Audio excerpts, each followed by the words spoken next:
So আজকে আমরা প্রচুরক নির্ণয়ের আরেকটি ধাপ শিখবো। এখানে বলছে যে অষ্টম শ্রেণীর 20 জন শিক্ষার্থীর গণিতের প্রাপ্ত নাম্বার। কি বলছে?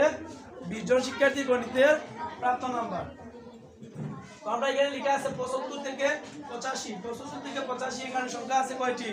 20টি। এখানে সংখ্যা আছে 20টি। সো এখান থেকে আমরা এলোমেলোভাবে সাজানো আছে এই সংখ্যাগুলা, এলোমেলোভাবে সাজানো আছে এই সংখ্যাগুলো আমরা উপাত্তগুলোর ঊর্ধ্বক্রম অনুসারে সাজাই। কি সাজাই?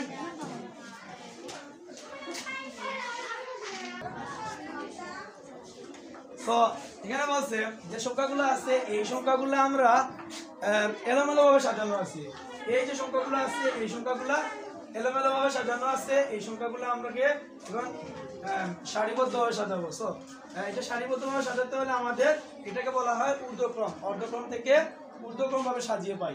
সেখানে আমরা 60 থেকে 95 পর্যন্ত আমরা কি এটা ছোট সংখ্যা থেকে বড় সংখ্যা মানে এটা সিরিয়াল টু সিরিয়াল করে আমরা এটাকে প্রথমে সাজিয়ে লিখে নিলাম।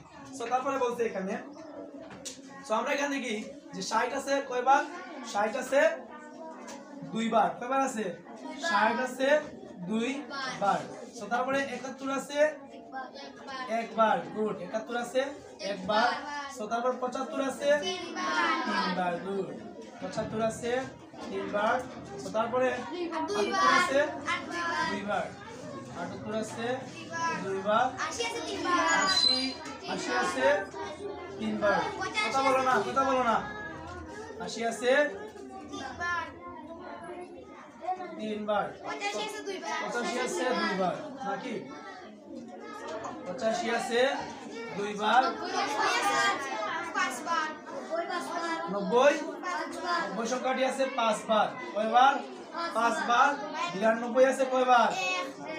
একবার। 92 আছে একবার এবং সর্বশেষ 95টা আছে একবার। সো আমরা প্রথমে এই বিষয়টা তোমাদের সুবিধাতে লিখে নিলাম।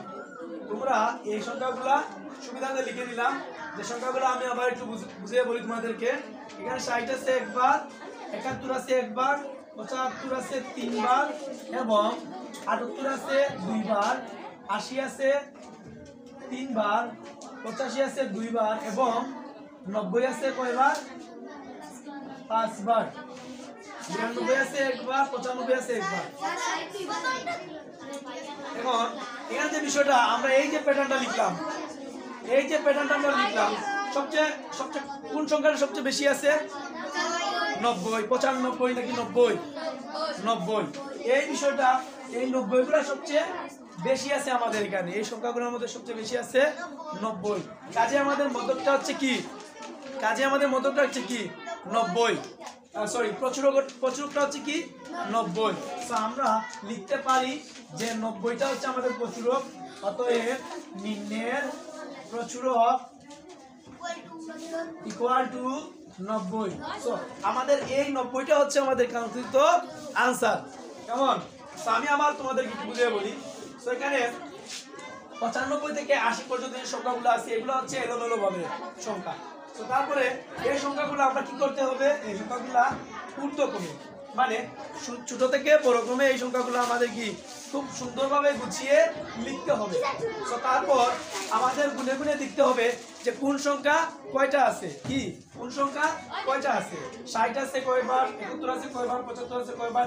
এরকম সবচেয়ে সর্বাধিক বার যে সংখ্যাটা আছে এই সংখ্যাটা হচ্ছে আমাদের প্রচুরক।